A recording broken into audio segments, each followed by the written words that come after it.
All right. What is up, everyone?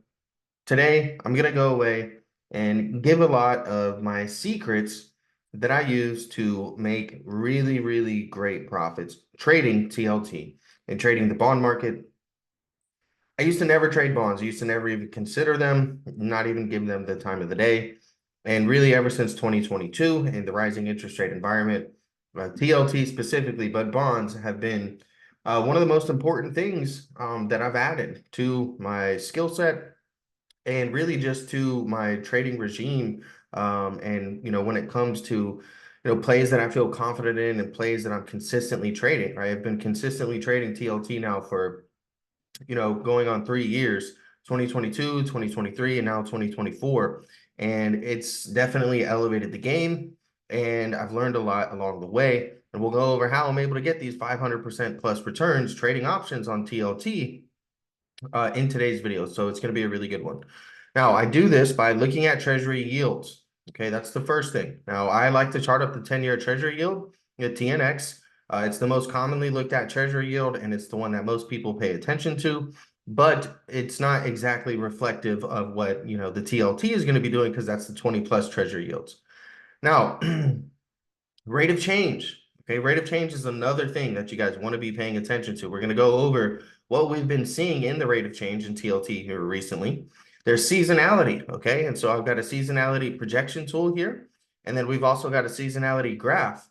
You can use this again to help give you an edge. And then the market is telling you a story in other places, right? You just have to know where to look. And so the EQRR is an equities for rising rates ETF. I've talked about this a lot on the channel over the past few months. This is another new thing that I've learned about here recently and this year that I've added. We'll go over what this is, how you can use it, and then, take a look at some other things, right? The market's telling you a story. We see the gasoline fund and we see how closely that moves with inflation expectations. We see the commodities index and how that moves closely and very correlated to inflation expectations as well. And then when you take a look at agriculture, all right, and agriculture and its relationship, this is a 20-year monthly chart right here. So you can see for 20 plus years, this correlation has been very strong and effective. So when you zoom down to a smaller time frame, such as the daily, really helps you out. And then I've got some of these other charts here, comparing 30-year bond futures to the Japanese yen, taking a look at, TLT and their relationship with copper, right? Taking a look at TLT and its relationship with the advanced decline line, and then also with the stock market. Now, I've showed this one here a lot for the past couple of years of how TLT can be a leading indicator, but it's a really good chart. It really will explain that one. But as always, the content provided on this channel is for informational and educational purposes and is not intended to be relied upon as legal, financial, or investment advice. So be sure to read through the disclaimer. I've also got a completely free newsletter for you guys, giving out free valuable finance and trading related content. And I try to sprinkle in some free trade ideas in there as well. There's a website associated with it, so you can go check that out, read some of the previous articles, see if it's something you want to sign up for and get sent directly to your inbox. After I record this video, I'm going to be doing some charting for the next trade idea that I'm putting out in the newsletter. You can also join the Investment Intelligence private trading group. Okay, there's a link to join the Discord, the Investment Intelligence Discord. That is in the description down below. And in there, you get 20 plus swing trade ideas weekly, custom scripts and indicators. So some of the things that we go over in today's video are going to be custom scripts and indicators that I have that are available to Discord members, as well as exclusive chart layouts that are also available to Discord members. And there's many more exclusive, things in there, such as intel, like unusual option activity, dark pool data, gamma levels, and much, much more. Now let's get into it here. And before we dive too crazy into all of the other things that you guys may not be ready for or maybe new to, let's keep things pretty simple. All right. When it comes to swing trading, especially, the past year to maybe, even a little bit less than a year, I've really just been keeping things as simple as possible. It's a very basic chart. All we've got on here is Fibonacci levels. We've got our swing high up here connected down to the swing low. This is going to give us our major Fibonacci levels, the 38.2% retracement, the 61.8% retracement. And then we've got, the start and beginning and end. All right. We've also got one indicator on here, this blue line. This is an anchored VWAP. All right. The VWAP is your volume weighted average price. We anchored this to the bottom in TLT. All right. Reason we want to look at this is because above an anchored VWAP, bulls are in control. Below an anchored VWAP, bears are in control. So it really helps your thesis and helps understand your trade, and is also a really good stop loss level that you can use a little bit as a trailing stop loss. We've also got the MACD on here. Now, I've been saying for a long time, the MACD, specifically on the daily time frame for TLT, has been a really, really great indicator for, swing trades, all right? It's not going to work 100% of the time, but if you take a look here, right, we have our MACD crossover to the downside, and look what happens to TLT, downside move. Right here, here's one of those examples where we get a crossover to the upside on this day. Very quickly it fails, we continue going down, right? So not going to work 100% of the time, as we talked about. But over here, we cross back to the upside, right? We cross back to the upside, and this time it does work, and it's a very good trade, right? We take a look at this, right? And we see, we're holding above the anchored VWAP here. We like to see that, all right? And we see a strong move upwards within a week or so, right? Usually these MACD signals on the daily time frame work out for a week or two or less, right? 2 weeks or less swing trades for TLT. And so knowing that, if you're an options trader, what you can do is you can take, relatively smaller amounts of money and potentially make larger amounts of money. Okay, so what do I mean by that? Well, if you're looking to make $5,000 or $10,000 on a swing trade, right, and that's your profit goal, and you're trying to do that on TLT with shares, it's going to take a significant amount of capital to do that, right? And then if you're wrong and TLT gaps down, 3% in 2 days or something like that, then you're going to be risking a lot of capital, right? Where versus options, you can put $1,000 into a trade and they go up 500% or something like that, and you can make thousands of dollars in a relatively short amount of time if things work out perfectly, right? It's not always going to work out perfectly. You're not always going to be able to get massive, massive gains. But it is very common, right? If you can trade correctly and get the right trades, you can get 100%, 200%, 300%, 400, 500, even more trading TLT options that expire, basically a month out or less than a month out, depending on how risky you want to be. The thing is that, the closer your expiration date or the farther out of the money you go, the cheaper the contracts are, right? And when I mean cheap, I mean just that, like the price of them, okay? Not going into intrinsic value or anything like that. So, when we had this time period over here, and we were buying call options, you can see TLT was below 90. And, now TLT is coming up and creeping up towards 95.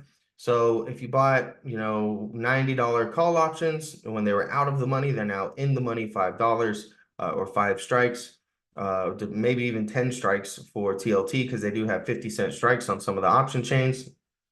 Very, very big moves, okay? So, pay attention to the MACD. Try and keep things pretty simple. Use your anchored VWAPs, right? Anchor them to very specific and very important points where we had the lows. You could throw one up here. You could drop a WAP onto highs that we experienced, before 2024. All right, there's a couple places you could drop them. Use your Fibonacci's and then use a little bit of some supply and demand, right? Obviously, this area here was demand. That also lines up nicely with this Fibonacci level here. And then over here, you can see it consolidated as supply up here as resistance. This demand here, we bounce up, we break through, retest this zone. So now it turns into supply again, come up, retest this zone, turns into supply again, right? And now we're just really trying to make our mind up, and we're finally up above. So TLT, as I mentioned in my last video, above 92.39. I like this for longs, all right? Basically using the anchored VWAP as a trailing stop loss is what I'm doing right now before I look to close or add any new positions. Now, TNX, right? This is going to be the 10-year treasury yield. And this can help paint the picture a little bit clearer for you if you're not so certain about TLT, right? Bonds, TLT, are going to move up when yields, TNX, is going to go down, right? They have to, right? That's their correlation. That's how they work. That's their specific dynamics. And so, we've been tracking this Elliott wave theory on TNX for a while. came up just a couple basis points away from our wave 3 targets. And with wave 3, you would expect a wave 4 to come. Now, wave 4 typically comes in a 3-wave correction because markets tend to move in 3-wave or 5-wave structures. So if we're expecting a wave 4 down here after coming a couple basis points away from wave 3, it would come in the form of an A, B, C, right? And that's what we're tracking here. All right, your wave A is going to be a 5-wave structure, a 1, 2, 3, 4, 5 down. And then you have the corrective wave, A, B, C. All right, and this wave C is always going to be your strongest and most impulsive here. So we have an A, B, then a strong wave C. We come up here and we've rejected, and we're starting wave 1, wave 2. And now that we've broken through the lows, all right, we are in the middle of wave 3 currently. And, we would expect to see wave 3 continue down a little bit more before getting a bounce for wave 4, and then a wave 5 continuation to the downside. And again, that would be A, B, C to the downside, right? And that would bring us for a wave 4. So that's how I like to start off looking at things, right? Is I want to see what TLT looks like, what the chart, what TNX looks like the chart. And then I want to dive into some of the dynamics of it. And so we got the rate of change indicator on here, and we've got a couple different time periods. Okay, so this is a 2-week, it's basically a 1 month, a 3 month, and then a 6 month rate of change that we've got right here. Essentially is what we're looking at, right? Very roughly. And what do we see here, guys? Let's remember, the stock market is nothing more than a simple market of stocks. And so for stocks to go higher, whether it's a bond ETF like TLT, or it's, the hottest AI stock right now, NVIDIA, they need to make new highs, right? And they need to make new lows for them to go lower. And so for TLT to be making new highs, right, and for us to have confidence, we want to see this rate of change expand, right? And we want to see this start making new highs. We can see TLT is making highs that it hasn't made all year, okay, on a 10-day rate of change basis. This is the beginning of the year. This is January right here, this time period. This is the end of January. On the 20-day rate of change, we come here and we take a look, and we see again, we're starting to make highs now higher than what we were in the very beginning of January. We look at the 60-day rate of change, we're starting to make higher 60-day highs, that we haven't seen since March of this year. And then if you look at the 180-day rate of change, you can see this goes all the way back to last summer, right? So things are shifting, right? And we're starting to see this go in this green period here, right? Which is what we want to see. And you can see how these tend to lag each other a little bit, right? So the 10-day rate of change, then the 20-day, then the 60-day, first this one starts going up, making some greens, then here starts making some greens and some higher greens, and then here, and it kind of just roughly translates into it. And so we want to see all of these continue to go higher here. And this is going to be a good sign, right? And so this is giving us good signs of momentum here that, hey, maybe perhaps, this time is different. Maybe TLT actually can re-challenge the previous highs up here or potentially even make higher highs, right? So, we're seeing what we want to see here on a rate of change for a shift in trend, right? And because ultimately we're still in a downtrend here, and we've got highs, lower highs, lower highs. We've got lows, we've got lower lows. So we need to break through this and start making some higher highs here, or equal highs at least. So seasonality is one thing you guys can get into. Now, this is not like some stock market crazy predictor that's going to tell you what exactly is going to happen 100% guaranteed. No, this is just simply a projection indicator based off of seasonality. And so we can see that it's, the projection tool has TLT consolidating for a little bit here and then going higher, right? Going higher heading into September here. If we look at seasonality itself, what do we see, right? Well, we see the historical seasonality for TLT. We've got the actual TLT performance right here. And again, what are we seeing? Well, we're seeing a lot of things that say, hey, well, TLT starts to bottom right in this time period here, right around May, June. And then it has a nice little rally period heading into September, right? And so we're seeing that, all right, well, we're starting to follow that, right? We have this period where it's a little bit more of a downtrend, all right, in the beginning of the year, in the first half of the year, and that's, remains true. And we're already starting to see a little bit of the breakout here. If you notice here, we make new highs in the summer, seasonality on the seasonal average. And so that would mean that TLT would be able to get over, 98 essentially, right? 97.5. So we could look and say, hey, well, if this continues and the seasonality plays out, TLT could come up towards 97.5, 98, or potentially even higher. And then we just want to be cautious later in the summer, getting closer to fall, because we see that the rally can start to come off, seasonally, right?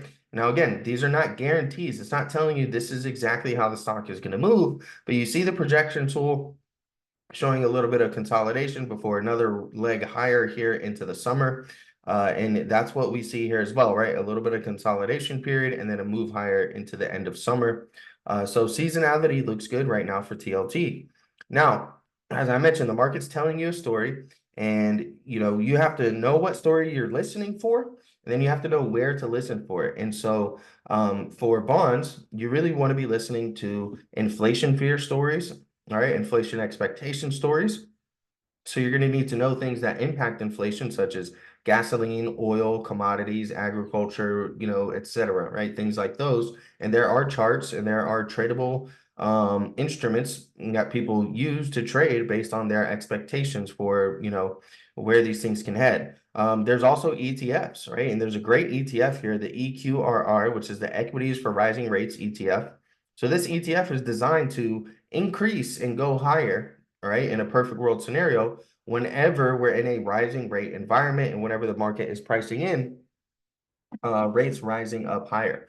So I've used this to not only short TLT, because when this was setting up this very large base right here and we broke through here, we saw an explosive move and we came right up to the Fibonacci extension here.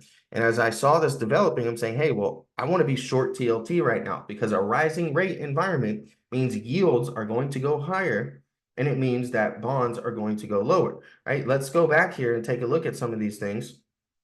And we can see that there was this period here where we were expecting yields to go higher right around the beginning of the year. And then we were expecting TLT to come down, right? And we see also TLT started going down in the beginning of 2024. Right. So we look at seasonality too, and we can see that it's typically in a downtrend at the beginning of the year. So, all of this was setting up in the beginning of the year, telling us that, hey, there's a strong possibility that TLT could be dropping, right? And that bonds could be going higher, or yields could be going higher, and that this rising rates ETF could be a leading signal for that. You can also look at different commodity instruments, right? And just many different instruments. So if you actually look at the UGA, which is the U.S. Gasoline Fund, which, let's make things super simple here.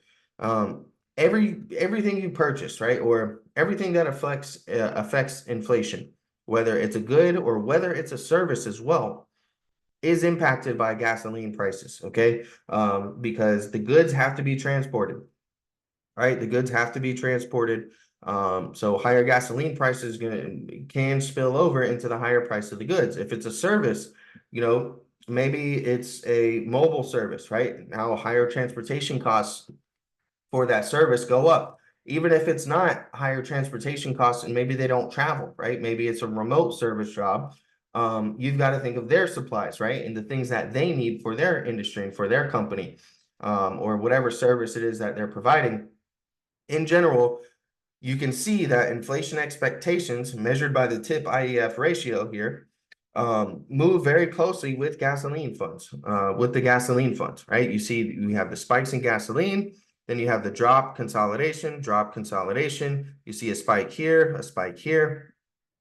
And so when I was looking at this, I was seeing that, hey, the market, right, is front running and basically saying that they expect inflation to break out, but we haven't seen the gasoline fund break out yet, right? And so, this is where we were seeing the market front running rising rates, and we're seeing the market front running rising rate expectations, but then we actually don't see the follow through here, right? And that's what has me more bullish on TLT, is that when you look at things like the gasoline fund, it's not breaking out, right? It's actually rolling over here, just like the inflation expectations chart is. So this is good for TLT bulls, right? For people who think bonds are going to go higher.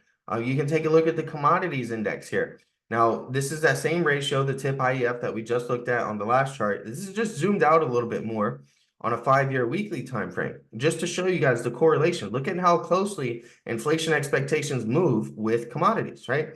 You see, they move very, very similar. They have a very close and dynamic relationship.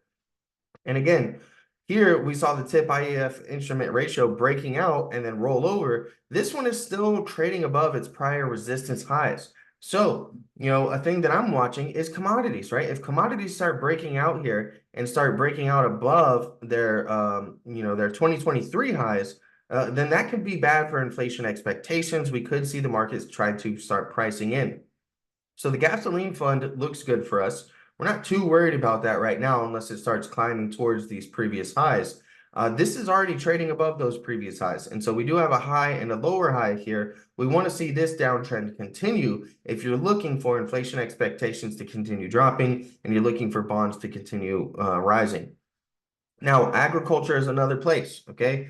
So again, this is a 20-year monthly chart right here that we've got essentially. And so you can see how well and how simple the correlation is, right? If agriculture is going down, bonds typically are going up. If bonds are going down, typically agriculture is rising. A lot of that has to do with inflation and inflation expectations, rather, as I've demonstrated. Now, this is the same chart, but on a daily time frame. And I just want to remind you guys, okay, all of these chart layouts are available to the Discord members. So, you don't have to do a lot of the hard work, right? I've already done the hard work of figuring out what it is to pay attention to, how it can be useful, explain it to you guys in a video. And then now you guys can come in here, get these chart layouts, and then just start marking up your own drawings, right? And chart things up your own way. You don't have to keep them as line charts. You can change them to candlestick charts. They're all customizable, okay? So you can purchase those directly using the link in the description below, or you guys can sign up for the Discord and get access to all the different chart layouts, either or.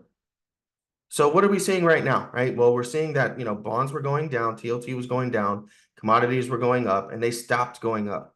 So if agriculture's the agriculture fund right here stops going up, we would expect TLT to start going up, right? Because we know these two move opposite, right? When TLT stopped going up, it was a sign that agriculture could start rising, right? And could start going up. So what are we seeing? Well, we're seeing high, lower high. We're seeing high, higher high. So things look good right now, in many different aspects for the TLT bulls when it comes to inflation expectations, when it comes to the performance of agriculture ETFs, commodity ETFs, gasoline ETFs, all these different instruments that we're looking at to really gain an edge, right, and give us an edge. This is another one that I like to use. And this one's been more so for the downside, for the short opportunity. But 30-year bond futures have a very close relationship with the Japanese yen, except for these periods here where they have these divergences, where 30-year bond futures will be rising and the Japanese yen will be going down. The Japanese yen has been a good indicator for bond futures, right? And we see that when there's these divergent periods, we typically see the bond futures fall afterwards, right? Same thing over here where it's rising while the Japanese yen is dropping. We see this period where it starts to fall. And over here, most recently, we had it. And guess what? It was heading into the year, heading into 2024. Why is that so important? Well, because we took a look at a lot of these other charts. And there were signs saying that, hey, the beginning of 2024, there's a lot of signs that we might not see a strong rally in TLT, that we might actually get some downside. And this is one of those signals. So when you're using all of these different chart layouts and doing all of this analysis, you're doing it to help build a thesis, right? And it really helps to keep you from being too biased one side, because let's say you're a perma bear or a perma bull on this, and you go through and you look at this data and you say, well, this one doesn't really support my thesis. This one really doesn't support my thesis. This one, all these different things don't really support my thesis. So either I'm going to just completely go against all of the supporting evidence, and that's my investment strategy, is just to, invest and trade with my heart and my gut, or I'm going to be objective and I'm going to take a look at all of this data and at all of this evidence, and I'm going to use it to help support, enforce, or reject some of my possible theories. And so what are we at right now? Well, we are at another period here where the Japanese yen is rolling over, making new lows. And TLT has started going up during that time period. Now, it's not really on an uptrend of breaking out and making equal highs or higher highs here, but this is something that I'm going to be watching for, and which is why, I'm basically using that anchored VWAP as a trailing stop loss. Okay, just because if this ends up playing out and this negative divergence ends up causing TLT to roll over once again, I want to have a defined risk, right, and know where I want to get out of the play, right, get out of the trade. Now, you can use TLT for many other things as well, not just looking at all of these different funds and using it to only trade TLT. It was a really good signal for copper here recently, right? Where copper was just going on this absolute tear. And we saw the last time, back here last summer when copper was rallying and TLT was going down, that copper futures ended up falling and, establishing new lows here. And we had this period where copper just went on this absolutely ballistic, extreme, very, very momentous run, right? It had lots of momentum on it. And TLT was just selling off since the year had started. That was a warning sign for copper that, hey, at any point this thing could roll over and develop into something else, and this uptrend that's been semi-parabolic here could roll over. So you need to be cautious of that. And if you take a look at what copper futures are doing right now at this very moment, and I'm not short copper or saying that this is about to play out, but take a look at this, right? I mean, we've got left shoulder, head, right? And we've got a right shoulder right here. It's pretty ugly. But let's draw it like this, right? Left shoulder, head, right shoulder forming over here. If this was to come and, reject through here, essentially break through this neckline on copper futures, we could see this thing start to roll over, and TLT would have been a leading indicator for that. So, you can also use it for the stock market. Again, I've mentioned how it can be a leading indicator for the stock market. This is the advanced decline line, ticker symbol ADD, and Thinkorswim. And what you're looking at here is simply the number of stocks on the New York Stock Exchange advancing versus declining. And so for stocks to go higher, you need to see more stocks going higher than stocks going down, right? That's a very simple concept, right? That shouldn't, be too complicated for anybody or, blow anybody's mind. So, oftentimes we see these divergent periods, and TLT is one that ends up being the leading indicator for potentially what's to come, right? And so what do we mean by that? Well, we see the number of stocks advancing versus declining rising here, while TLT is not rising, while TLT is declining. That ends up leading into a sell-off in the advanced decline line. All right, same thing over here. We saw the number of stocks advancing higher than the number of stocks declining, while TLT was selling off. And we've already started to see a pullback on this chart, right? We've made a high, we've made a lower high, we've made a low, we've made equal lows now. If we break through this, again, it's going to be that divergence playing out. But here is a positive divergence for us now. We're actually seeing TLT make a high, higher high, higher high, while the advanced decline line is making high, lower high, lower high. So now that we know that, hey, this is already playing out because a lot of this divergence, we're going to be looking for some dip buying opportunities potentially in the stock market if TLT continues to rise here, right? Because we know TLT can be a leading indicator for stocks. And so we want to see if that plays out again as it's played out many times in the past. Sometimes it plays out very quickly as it did over here. And sometimes it takes longer times for things to play out and come to fruition. Right? We can take a look at, the stock market now, right? Via SPX, the S&P 500. So this is looking at the advanced decline line. This is looking at the actual stock market itself. And this is exactly what I mean, guys. What are we seeing? Well, what we're seeing is all of these divergences play out, right? We have stock market going higher here, TLT going lower. It's an indicator that TLT or the stock market should see some type of a pullback or could see, right? Then we go through another period here and another period here, seeing the exact same thing, indicator that the stock market could go lower. And it does work to the upside, guys. Here, TLT is making higher lows while the S&P is making lower lows. And that's a positive indicator, right? And that was actually one of the signals for the bottom, right? To come in here and buy that dip.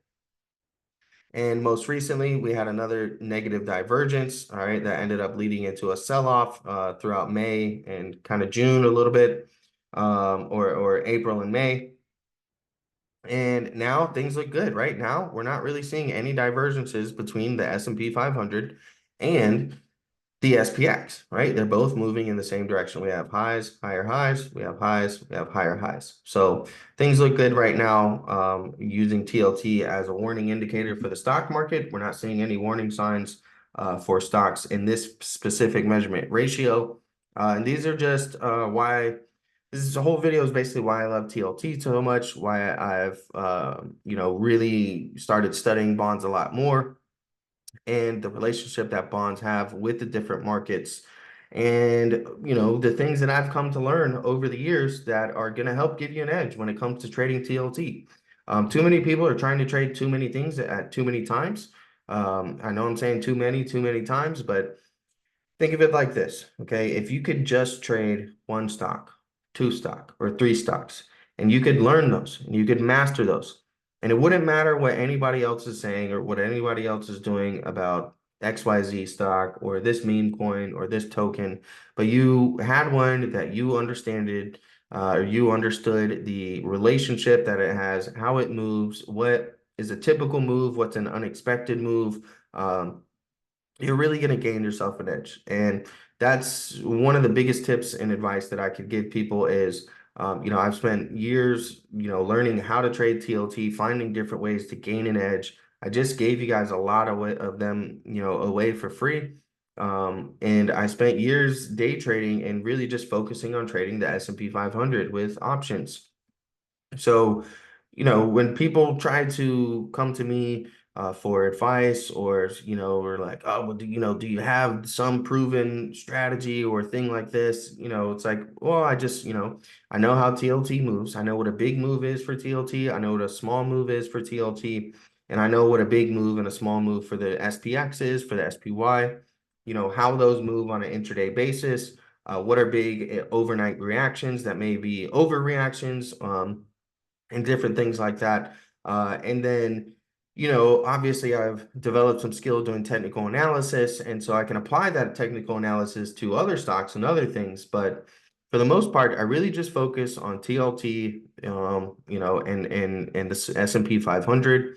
And that's all you really need at the end of the day, in my opinion. And you guys can, really just eliminate a lot of the noise in the market, and being too worried about trading this stock. If you're trying to trade different stocks every single week or a different stock every single day, or you're just someone who's only a scanner trader and you're following these scans, and you can't tell when something is based off of a news article that could be fake, when something is based off of earnings, you don't really know. And so in my experience, it's better to learn something and then trade what you do know. And then once you trade what you know, and you're starting to see success with that, then you can venture out. And that's what I do. And that's when I'll, say, all right, well, let me look at some swing trade setups, and I'll see some swing trade setups. I post a lot of those for the Discord members. I put a lot of them out for free on the YouTube channel and on the newsletter. So hopefully you guys enjoyed today's video. Okay, and if you did, you're really gonna love the Investment Intelligence Trading Group. I'm active in there pretty much every day, and you can see me posting different trade ideas for swing trades, charts that I'm paying attention to, as well as many other things, custom scripts and indicators, chart layouts, the seasonality things that we went over in today's video. Those are custom, indicators, custom scripts, all the different chart layouts that I've got, those are all available to all of the Discord members. So, really great value, really great stuff inside of there. If you want to, you can purchase those things separately. There's a link in the description to just buy those outright if you want. But I think going, the Discord way is the way to do it. And again, there is the newsletter that's completely free. You can sign up for that using the link in the description as well.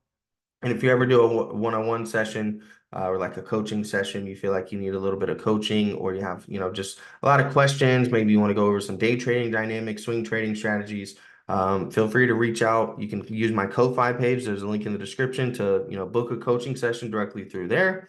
You can message me on the Discord. All the Discord members do get a discount on the coaching sessions. And you can also click on the buy a coffee button. Basically a cool little way to leave a tip or donation for the free valuable content that I do put out.